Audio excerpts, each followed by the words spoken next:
Hi friends, welcome to JBK promoters. இப்போ நம்ம பார்க்க போகிறது பார்த்திங்கன்னா ஒரு லேண்டு. இந்த லேண்டு பார்த்திங்கன்னா நம்ம கொலப்பாக்கத்தில் தான் இருக்குது. ஸோ கொலப்பாக்கத்துலேருந்து விஜிஎன் போகிற ரூட்டில் தான் இந்த லேண்டு இருக்குது. அதே போனீங்கன்னா கவுல் பஜார் போயிடும்.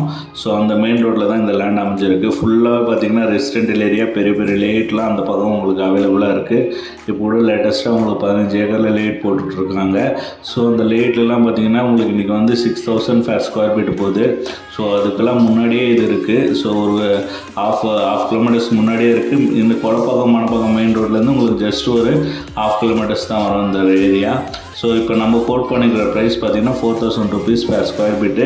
ஆன் ரோட் ப்ராப்பர்ட்டி உங்களுக்கு 34க்கு 67 சைஸில் வரும். உங்களுக்கு மொத்த ஸ்கொயர் ஃபீட் பார்த்திங்கன்னா 2300 ஸ்கொயர் ஃபீட் வரும். ஸோ இது ஒரு கிராமணத்தை பட்டா ப்ராப்பர்ட்டி தான். உங்களுக்கு லோன் கூட நம்ம அரேஞ்ச் பண்ணி கொடுத்துடலாம். ஸோ கமர்ஷியலாக யாருன்னா பார்க்குறீங்கன்னா இந்த லேண்டை நீங்கள் தாராளமாக சூஸ் பண்ணலாம். ஏன்னா உங்களுக்கு வந்து பார்த்திங்கன்னா இதை தாண்டி நிறைய ரெசிடென்டல் இருக்குது, விஜிஎன் இருக்குது, ஒமேகா ஸ்கூல் பேக் ஹெட் இருக்குது. அதே போல் பார்த்திங்கன்னா இப்போது ஒரு 15 ஏக்கரில் ஒரு லேட் போட்டுட்ருக்காங்க. அப்புறம் ஏர்போர்ட் டெவலப்மெண்ட்டு பேக் ஹெட்டும் இந்த பக்கமாக வருது. ஸோ உங்களுக்கு எல்லாமே அட்வான்டேஜாக இருக்கும். கமர்ஷியலாக நீங்கள் சூஸ் பண்ணுறீங்கன்னா இந்த லேண்டை தாராளமாக சூஸ் பண்ணலாம். ஸ்கொயர் ஃபீட்டு 4000 நெகோஷியபிள் ப்ரைஸ் தான், பேசிக்கலாம். பார்த்திங்கனாலே தெரியும் உங்களுக்கு நல்ல ரெசிடென்டல் ஏரியாவில் அமைஞ்சிருக்கு. தேங்க்யூ.